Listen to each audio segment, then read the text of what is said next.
Let's move on to the second keynote presentation.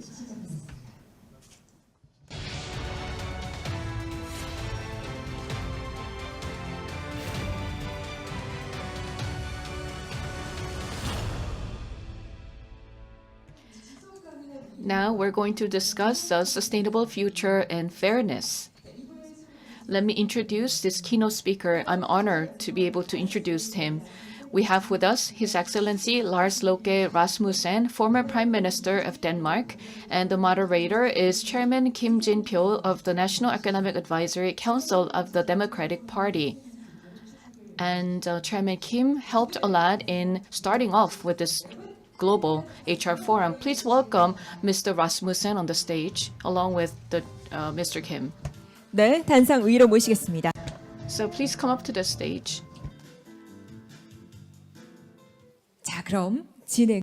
I will now hand over to the moderator. It is indeed a great honor to speak on this occasion among such a distinguished audience here in Seoul, Korea, one of the top cities and countries on my personal list of favorite cities and countries. A place on earth that I hold close to my heart and have been visiting frequently throughout the last decade. But honestly, when I was born 57 years ago and raised by a mother who left school after 7th grade and never received a proper education, no one could have predicted that I would end up becoming Danish Prime Minister, a frequent guest in Korea, holder of the Grand Kwangwa Medal and an honorary citizen of Seoul. And if you had asked me, I would never ever have imagined that I would ever experience Korea in real life. The Danish philosopher Søren Kierkegaard, who alongside Hans Christian Andersen probably is the most well-known Dane, once said, "Life can only be understood backwards, but must be lived forwards." So here I am, ready to share my view on a sustainable future and human resources development from a Danish perspective. And I guess that my personal history also, at least to some extent, captures the story of how my country, Denmark, has been pretty successful and competitive in modern history, as Korea has been. My very first memory related to Korea was a Gold Star color TV. I think I must have been around 14 or something like that, and we were probably the only family in the neighborhood who had not yet changed from black and white to color TV. My friends already got fancy Japanese models from Sony, well-known German technologies from Grundig, or expensive Danish designs from Bang & Olufsen. But my parents bought a rather cheap model from Korea in the local supermarket. To be honest, I remember I felt a bit embarrassed in comparison with my friends. But since then, things have changed a lot. The cheap Gold Star television has turned into LG, alongside Samsung, the world's largest provider of flat screens and televisions. And my view on Korean technologies and inventions have changed, and Korea has evolved from a poor country when I was born to the world's 10th largest economy. It is quite fantastic. It's a fairy tale wilder than anyone that Hans Christian Andersen could have imagined or written. Of course, I'm not here to lecture you on the development your country has undergone, but from my personal perspective, it is nonetheless impressive. And for me personally, it has been a great source of inspiration. My first travel to the Korean peninsula some 32 years ago actually went to Pyongyang. And since then I have had numerous visits in South Korea, and I am increasingly struck by the difference. I mean, the outset, the gene pool, north and south is basically the same, but two very different pathways have been chosen. And you have transformed Korea from one of the world's poorest countries into one of the world's largest economies. Up in the north, they are still struggling with poverty and malnutrition. The Korean GDP per capita was 25 times smaller than the Danish when I was born 57 years ago. Now it is less than 2 times smaller. Not because we have slowed down in Denmark, simply because you have been moving so extremely fast. In comparison, our GDP per capita is nowadays 39 times bigger than in North Korea. Therefore, what one can experience on the Korean peninsula is, in my view, perhaps the most powerful proof of what a difference of mindset can do. Someone can claim that this is self-evident. Nevertheless, I think it is important to recall. No country on earth or people are doomed to poverty. You can choose and shape your own future. It is all about leadership. It's all about what kind of opportunities you offer your people, access to education, skills, possibilities, a dream of a brighter future. So even though Korea and Denmark are two, I would say, very different countries, in many ways as different as you probably can be, I feel a very strong bond, since both our countries have gained all our prosperity through innovation, competitiveness, international engagement, market economy, and world trade. We are not blessed by oil or diamonds or gold, but skilled, well-educated, hard-working, and curious fellow citizens bless us. What a difference people can do. Talking about sustainable future and human resources development makes no sense unless you recognize this simple fact, and the fact that we have benefited a lot from globalization. When I was born, 6 out of 10 people on Earth went hungry to bed. Today, it is 1 of 10. When I was born, the life expectancy age was on average 50. Today, it is more than 70. The child mortality rate went down by more than 60% in the same span of years. So the world is simply a better place now, due to growth, trade, and sophisticated supply chains, and due to division of labor between different countries as Korea and Denmark. Even before the outbreak of COVID-19, it became rather popular to raise a question mark to globalization and free trade. Putting your country first became a popular sentence in certain circles. Post-corona, that tendency could easily escalate, and we have to be aware of that. Obviously, it makes sense to evaluate and redefine supply chains in light of what we have experienced during the pandemic. Perhaps we should be a bit more self-sufficient and at least not depending on only one supplier. But we must avoid a U-turn where an open global market economy freezes in exchange for closed doors, walls instead of bridges, protectionism. That will jeopardize continued economic growth. And if you ask me, I look at growth as a precondition for prosperity, which is, again, a precondition for development, the well-being of our citizens, welfare, whether it's private or public. So let us keep that in mind. Economic growth is a precondition, not an obstacle for a sustainable future. Having said that, it must also be emphasized that sustainable growth is more than a one-dimensional phenomenon. We shall avoid climate change, but we must find a formula where it is not at the expense of prosperity. Otherwise, it will jeopardize people's standard of living and thereby social cohesion. And on the other hand, growth at the expense of the environment will threaten humanity itself. Therefore, we need to act cleverly to strike a kind of balance. In my view, and from a Danish perspective, we need to balance at least 4 dimensions in order to be successful: climate, cohesion, culture, and cleverness.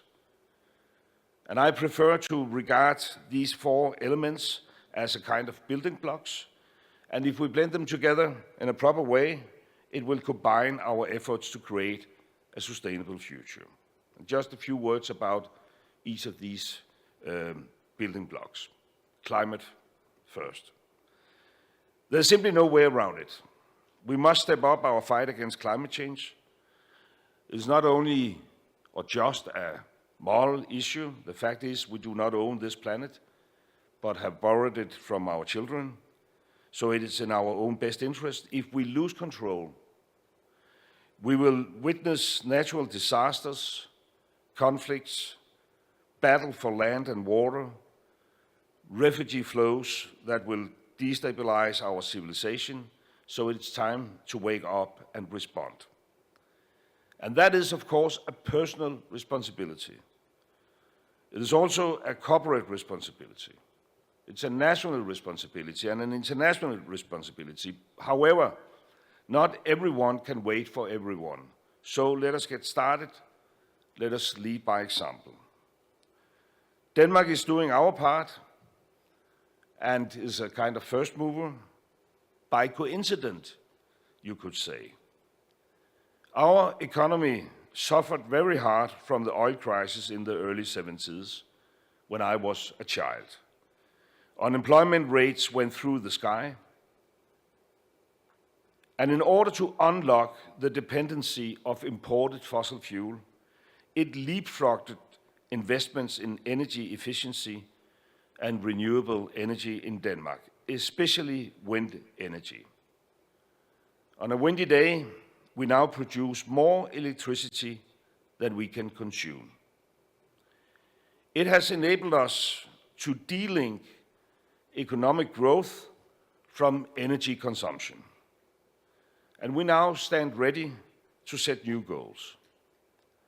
By broad consensus in Danish Parliament, our 2030 target is to reduce CO2 emissions by 70% and becoming fully independent of fossil fuels and CO2 neutral in 2050. It is not only good for the environment in general, it is also good for business environment because it is a driver for innovation, for new technologies and export. You might have heard about Vestas, the #1 windmill producer in the world, or CIP, Copenhagen Infrastructure Partners, which is one of the biggest private equity climate fund, working actively here in Korea as well. And both are, just as examples, spin-off from this development. And of course, each country needs to find its own way forward. But all countries could benefit from a clear strategy and through well-defined targets. And personally, I'm proud of the Green Growth Alliance between Korea and Denmark, established some 10 years ago, 2009, in the lead up to COP15 in Copenhagen. It materialized in the establishment of the OECD and UN-recognized GGGI organization, the Global Green Growth Institute, which now, under the leadership of the Honorable Ban Ki-moon, assists many countries in formulating green growth strategies. And it was a personal privilege to be the first elected chair of the board some years ago. A few words about cohesion. Because green growth should also be inclusive growth. The journey towards a CO2 neutral and prosperous future is a challenging one. So we need everyone to join in. Traditional job positions will disappear and new ones will arise, a part of the fourth industrial revolution. and it requires new skills and readiness to adapt to new technologies.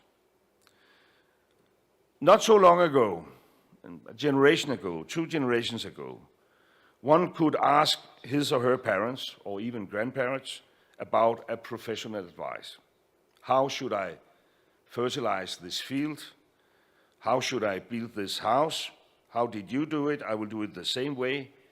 Experience was essential. Today, honestly speaking, I have to ask my kids in order to understand and expand my knowledge of how to benefit from the full capacity of my smartphone. So the speed of change is rapidly increasing, and no one in this room can predict the knowledge and skills required in 10, 15, 20 years. And for that reason, we need a stronger ability to adapt, adjust, and excel in society in general, but also on an individual level. Every 5th Dane changes jobs every year. 1 out of 5 Danes change job every year in order to match personal ambitions with the needs of the labor market and vice versa. It requires enormous flexibility. And that is why we have developed what we call the Danish flexicurity model, which is a contradiction of flexibility and security. In short, flexicurity. And if I should try to explain it shortly, it is from an employer's perspective that hiring and firing is easy, something you can do from one day to the next. And from an employee's perspective, income is secured through reasonable unemployment benefits. It is not perfect, but it has ensured probably the most flexible labor market in Europe. And the challenge right now is to combine it with a well-functioning scheme for lifelong learning. Gone are the days when you as a youngster could take an education and base a lifelong career on that. In the future, we must educate and retrain throughout life. Otherwise, we create huge gaps in the population between those who are engaged and involved and those who are set aside. This is crucial, and it is crucial, that each country finds its own way. If you do not find ways to engage everybody, young and old, educated and unskilled, male and female, in the way forward, I think you are doomed. And I will come back to that at the end of my intervention. And that leads me to the 3rd dimension or building block, culture. Perhaps I should have used the word cultural identity. I think that would be a better term. Because just as the old oak tree needs deep roots to stay upright through storms, I think humans need to belong, to be a part of the history, the tradition, the community. Otherwise, you risk losing control in a world where the only predictable thing is constant change. I realize that the balance between the individual and society differ from country to country, but I do believe that it is an universal truth that trained skills will not be sufficient in an ever-changing world. We need more than that. For the last almost 200 years, we have had a tradition for what we call People's High School in Denmark. Not as a part of the mandatory educational system, but in order to offer youngsters a kind of, how should I explain this, value-based personal training. I guess perhaps self-formation would be the best word to describe the concept. And the founder of this Danish tradition, the Danish priest and philosopher Grundtvig himself, used the word enlightenment. The idea was to strive for not just a skilled but also an educated human being in the broadest possible meaning of that word. Self-confident, enlightened, well-informed about personal rights and obligations, active citizenship, a democratic mindset. And I realize that this is difficult to explain in few words, but this idea has been a backbone in our educational system for generations and with great impact. And that is why the Danes basically trust each other, while they trust the authorities themselves, pretty self-confident, creative, and not easy to convince with fake news or false rumors. Strong, independent, self-confident people are, in my opinion, a precondition for an agile, competitive society which stands ready to change.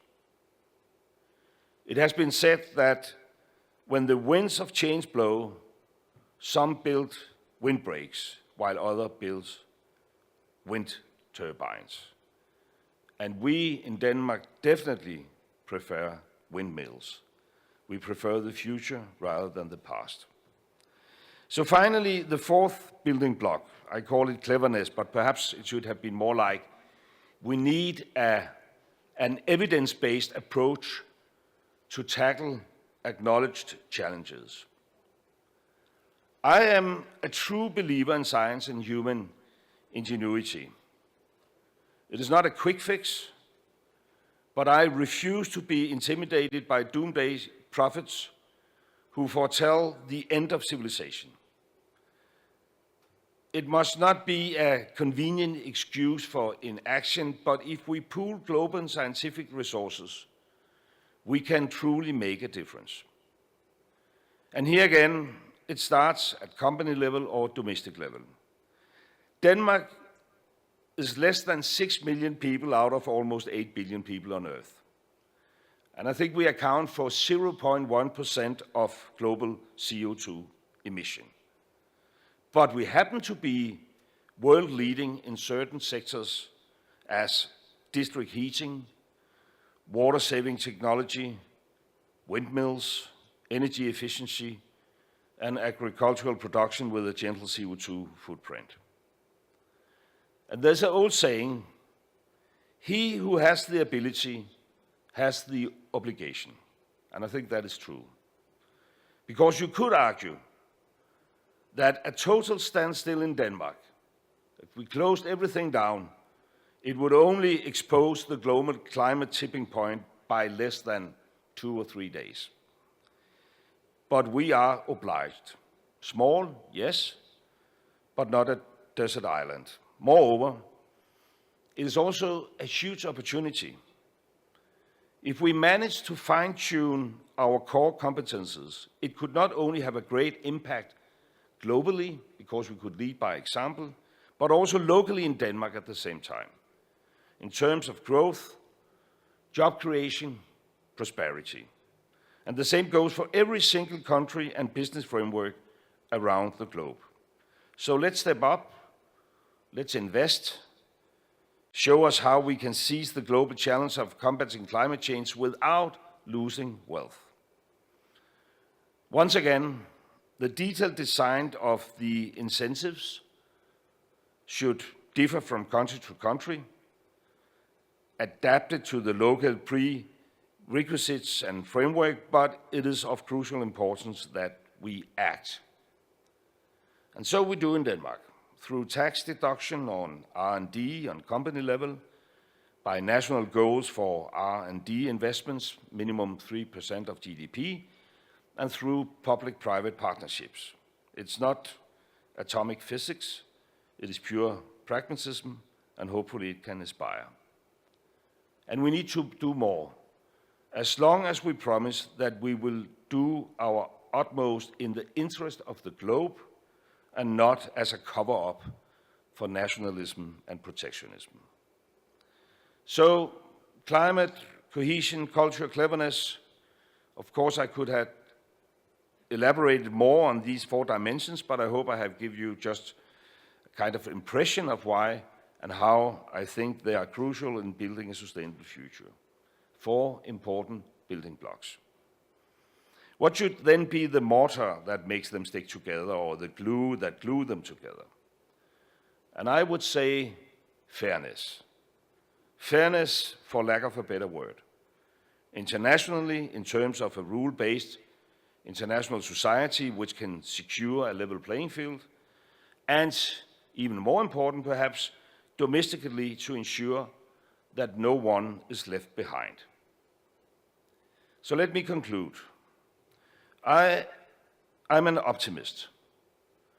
I truly believe that today is better than yesterday, and that tomorrow can be even better. But I also believe that it is due to continued international cooperation, free trade, and peaceful competition. A kind of global contest where we struggle to be the first one to achieve a common goal. As I said, over the last decades, we have managed to make the world a better place. Globalization, at least until the outbreak of the pandemic, was at its peak, making it possible for new ideas to flourish and for inventions to make a global difference. And to me, there's no doubt that new technology, free trade and globalization have made the world a better place for the vast majority of people around the world. For the vast majority, yes. But we who are in favor of globalization must admit that a fair share of people in the world do not share our excitement. They feel worse off because of global dynamics.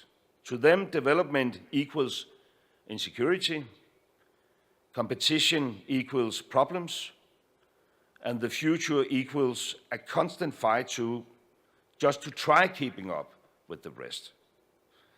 And I was personally reminded of this a while ago, at 2 separate occasions, once in my flat in Copenhagen, the other one in a charity organization established by me some 10 years ago.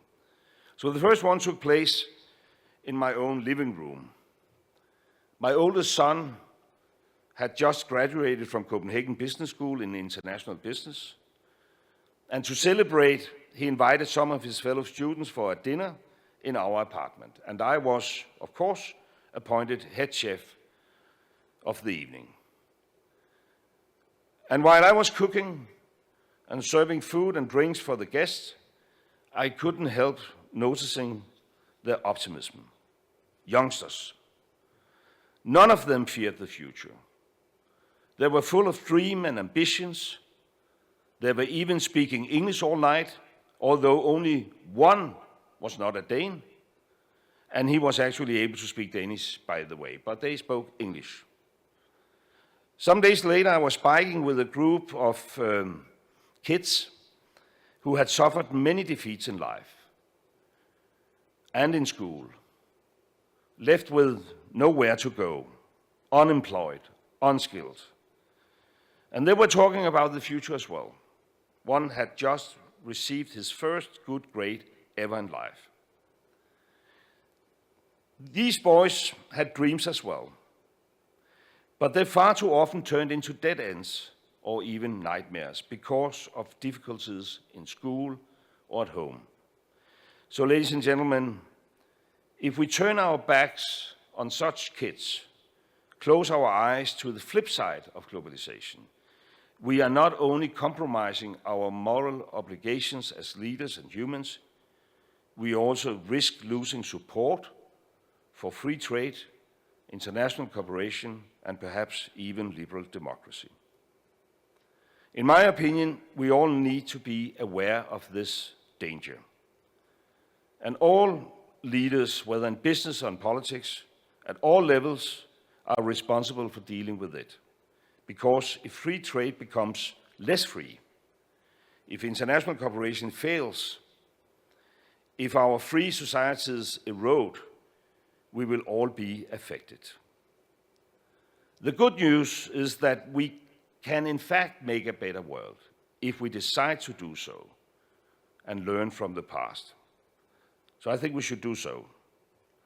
Instead of tearing down the institutions, agreements, and societies we have built, we should start improving them. It can be done. And I think Denmark and the rest of the Nordic countries are living proof of that. Back in time, Denmark was an absolute monarchy. One king dictated everything. But 170 years ago, people gathered in the streets of Copenhagen, marched towards the king's palace. They declared that the time of absolutism was over.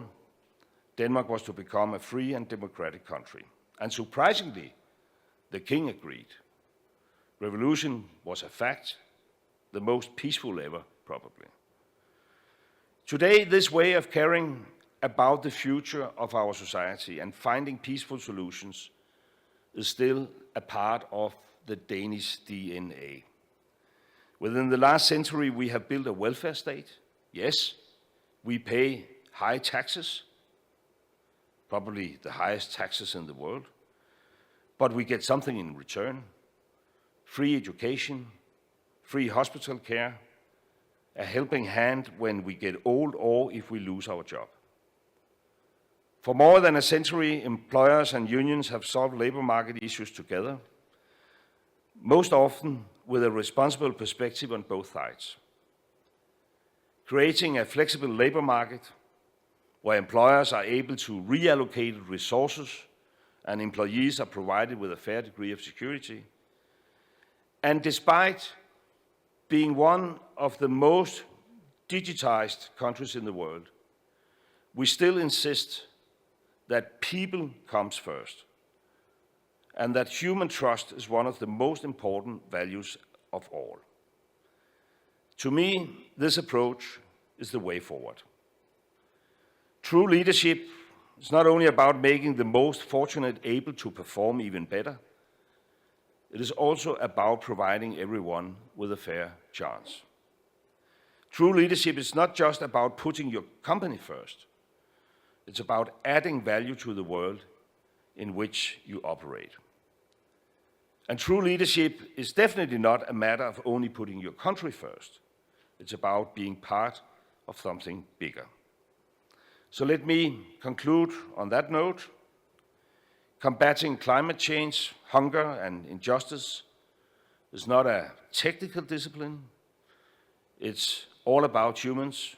If we leave someone behind without possibilities or a fair share of the rising prosperity, it can give birth to populism, a strong belief in quick fixes, fake news, insolationism, and protectionism, and that is in no one's interest.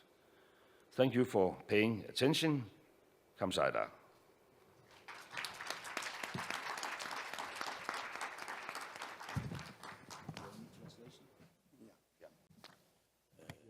Thank you very much for your keynote presentation. In 2005, when I was the Minister of Education, the Global HR Forum was launched, and it is indeed a great pleasure to be able to sit on stage for this dialogue with His Excellency Rasmussen of Denmark.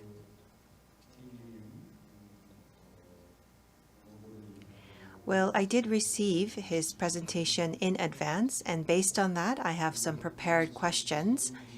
And we also have our audience who are joining us online, and they are also sending us questions. And so we would like to select a few questions from the online platforms as well. Let me now give you the first question.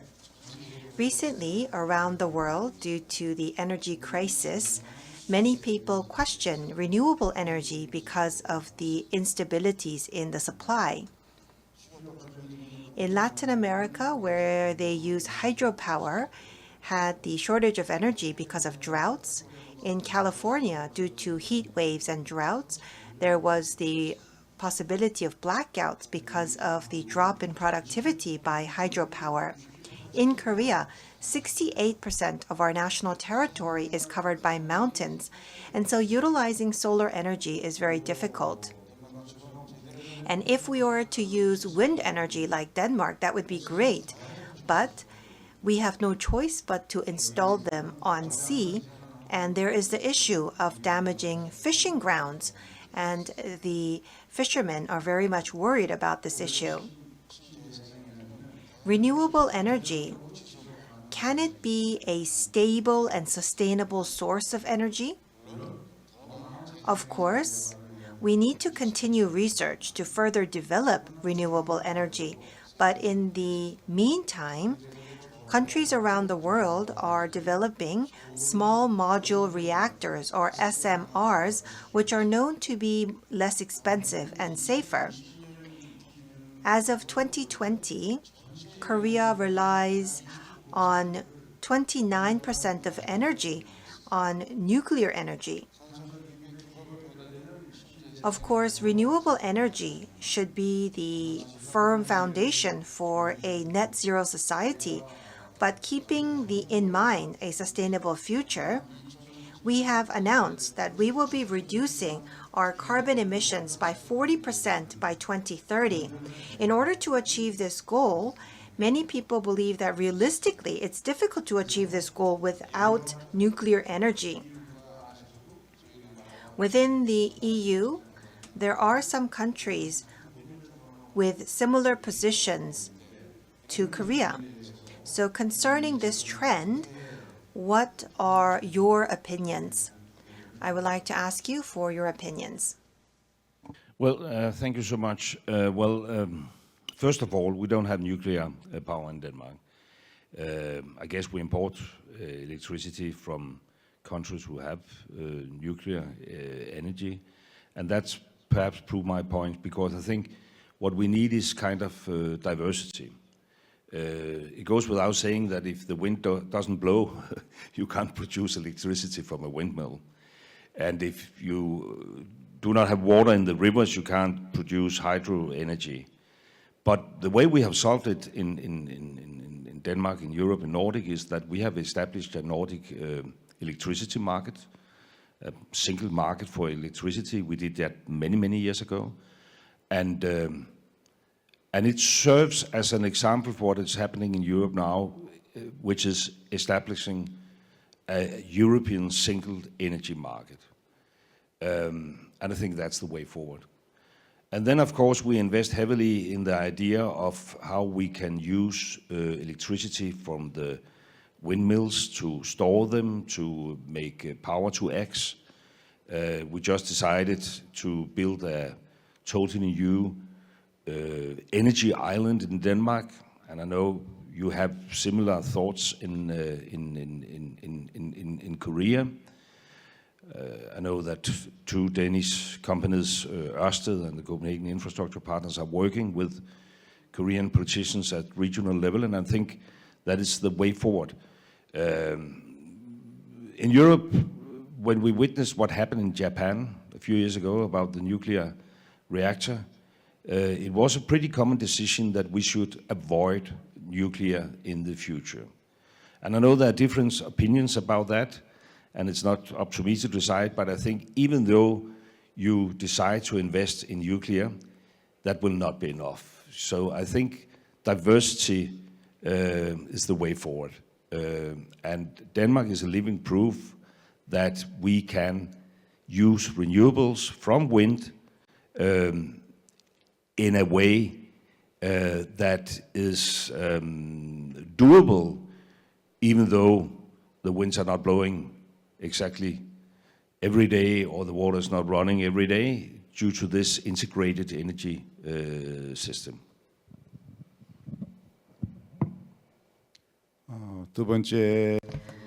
Now, moving on to my second question, has to do with the flexible labor market and lifelong education, as you mentioned in your keynote presentation, in order to respond to the changes and create a better future. As you may know, Korea has become the world's 10th largest economy based on manufacturing and large conglomerates.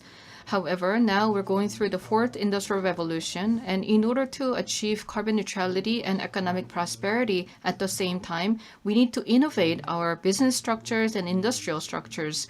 But we have this big obstacle, which is the lack of labor market flexibility. And in my opinion, for Korea to become a more sustainable society, I believe that we need to make some changes. First of all, we need to change our economic players. So far in Korea, the economic growth has been mainly driven by large conglomerates. But now and into the future, we need to put emphasis on smaller venture firms and startups that are driving innovation, led by engineers. They should drive the economic growth, and this is going to provide an important momentum and stimulus for the large companies as well, and they will be able to create synergy for Korea. Secondly, President Moon and his government has been pursuing the Korean New Deal based on Digital New Deal and Green New Deal. And I strongly believe that this Korean New Deal should be pursued in the next government as well. And the third change that I believe that has to happen is something that I want to ask for your input. Many companies are trying to transform their business models, but as they try to change the nature of their business to go in line with the government policies for Green New Deal, there have to be a lot of changes. But then they are faced with an obstacle, which is lack of labor market flexibility.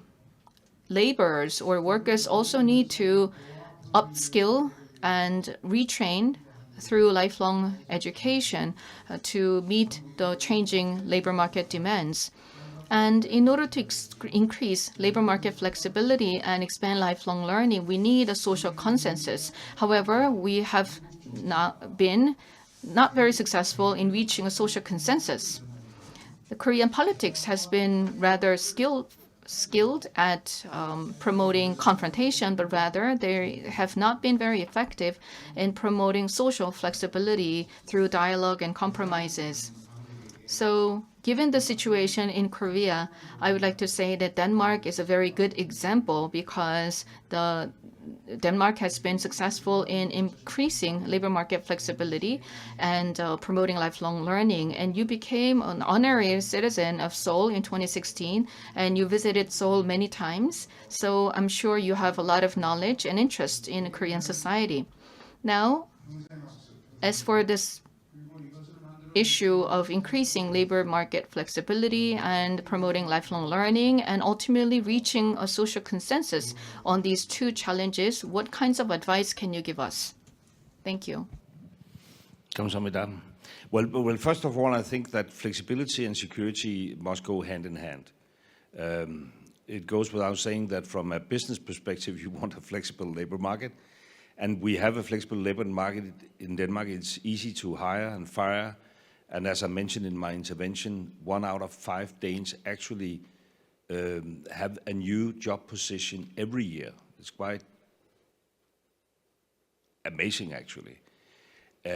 But you can't do that without having security. And if you don't have security in your job, and you don't have security if it's easy for your boss to fire you, you need another kind of security. And we have managed that due to this Danish labor market model where people are insured towards unemployment.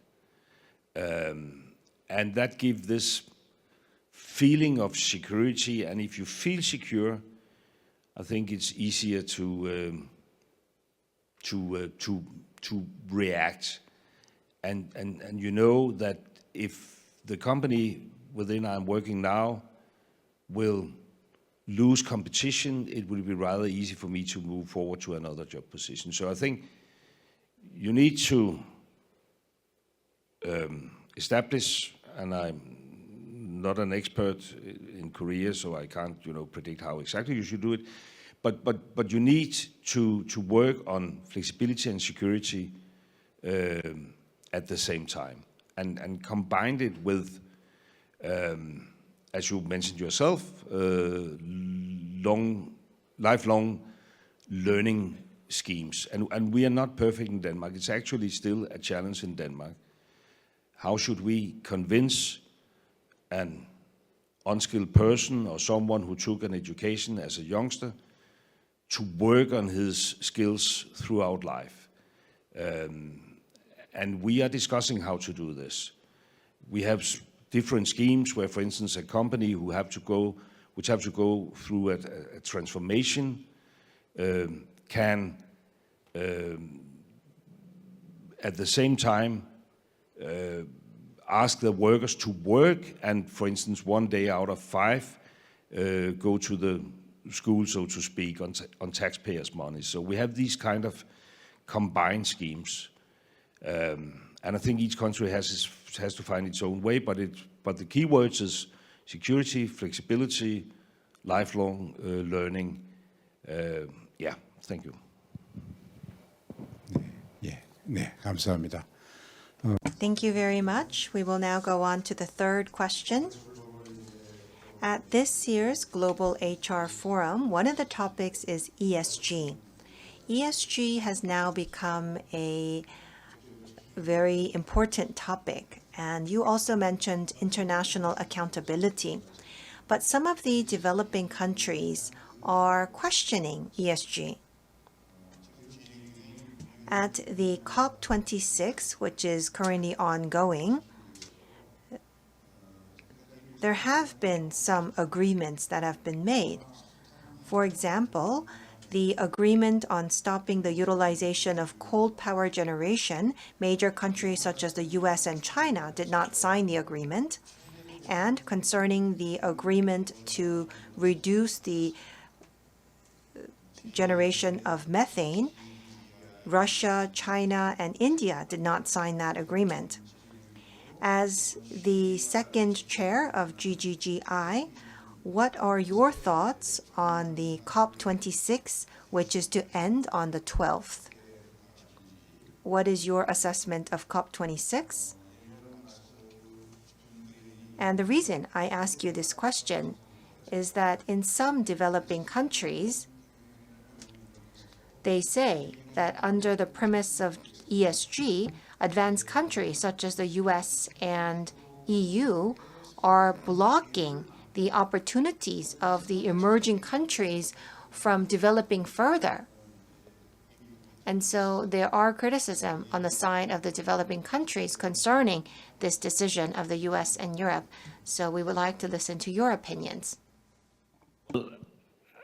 I realize there could be some kind of conflict of interest, and from a developing country's perspective, I truly understand that they demand something from the Western world or the developed world. I mean, we have created the problems. We have gained prosperity and wealth by using heavily fossil fuels, and now we ask other countries to choose a more sustainable pathway, but we have to find out a way where this can go hand in hand with growth and development. In poor countries, they have the same wish of getting access to clean water, electricity, and whatever. And therefore, we need to make schemes where we can exchange technology and where we can support the developing countries. That's why we made the promise in Copenhagen in 2009 that we should raise $100 billion. We haven't managed to do so yet. I think Glasgow will make an important step forward in that regard. So I don't think it will be the breakthrough. It will not be the last COP meeting, but progress will be made. And I think it's unavoidable that we have to go down this pathway. And I think our citizens will insist. The first keynote speaker talked about blockchain, and I think, for instance, that the blockchain technology will be used to prove what kind of carbon footprint there's linked to whatever you go to the grocery and buy. And I can only speak for the European consumers, but they will insist that what they are going to buy should be sustainable. So if international-oriented companies in different countries, among them Korea, do not live up to these standards, they will face problems. So it's not, I think, only for the governments in different countries to decide or agree on a more sustainable framework. It's also a challenge for each company who wants to be on the international scene or marketplace to adopt to this. It is unavoidable. 감사합니다. Thank you very much for your remarks. Now, we would like to entertain some questions posed on the internet, on our YouTube channel. So can the staff show the question on the screen? Okay, here it is. When it comes to carbon neutrality, let me read it for you. With respect to carbon neutrality, Denmark is utilizing wind energy. There have been massive investments in wind energy and other energy resources. So then, I was wondering what kinds of benefits or supports the government provides to the companies who are doing well in terms of carbon reduction, because Chairman Choi, in his keynote presentation, emphasized the importance of incentives rather than penalties. So I think this is a question related to that remark. So in Denmark, what kinds of incentives or support are we provided? Actually, we don't really need to give positive incentives any longer, because what we have witnessed, talking about wind energy, is a tremendous technological development which makes the wind energy competitive. I mean, back in the old days, like 20 years ago, we used the taxpayers' money in order to establish new windmill parks. But they are now at least almost competitive. If we talk about offshore wind, it is cheaper than energy or electricity produced on fossil fuels. There's a question about how to interlink them from offshore to the grid. So in certain situations, we still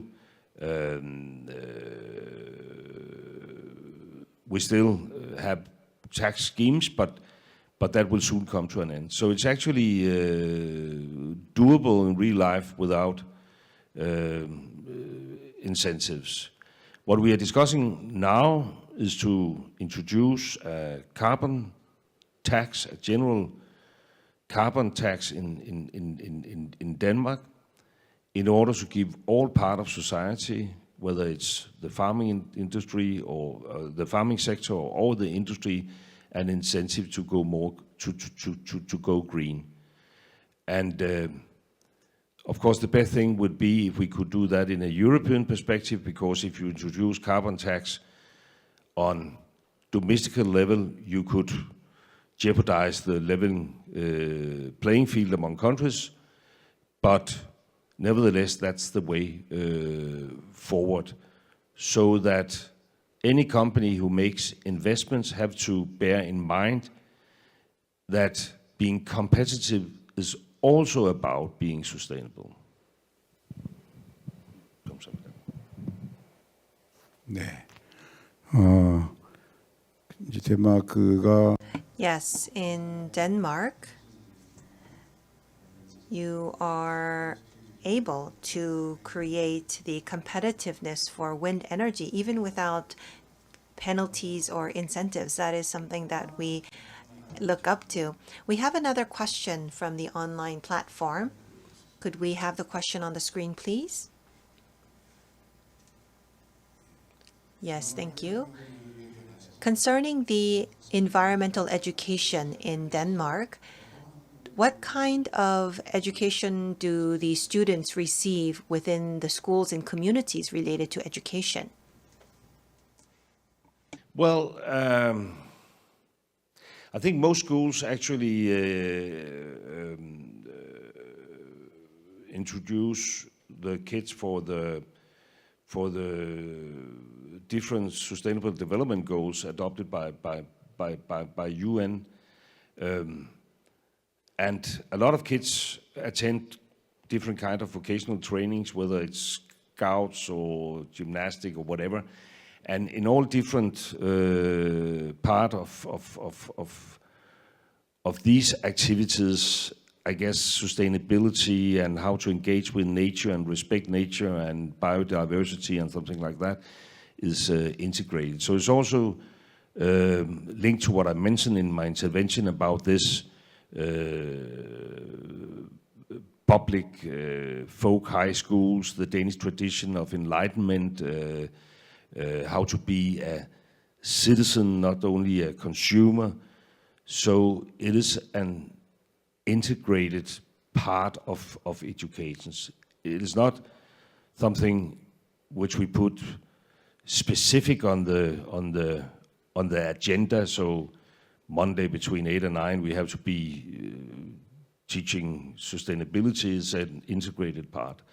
And I think that's the way forward as we just discussed, and I think that will probably end our discussion, that going green isn't, you know, something you should do beside of everything else. It should be an integrated target in whatever you are doing in life, whether it's in education or business. 예, 감사합니다. Thank you very much. We are rather overdue in terms of time, so it is time to wrap up this keynote discussion. Thank you very much. Thank you. Once again, a big round of applause to Mr. Kim and Mr. Rasmussen. Thank you very much. So, Mr. Rasmussen and Mr. Kim, thank you very much for these wonderful exchanges of ideas. We were able to learn how Denmark was able to build a more sustainable society based on trust and cooperation. Once again, in responding to climate change, we can also pursue economic prosperity. So this was a very encouraging message. In order to resolve social challenges, we all need to act together, and that's what's happening in Denmark. And I understand that you have gained a lot of insights and lessons as to what we need to do in Korea. And I would also like to express my thanks to all the participants who have left comments and questions on the YouTube channel.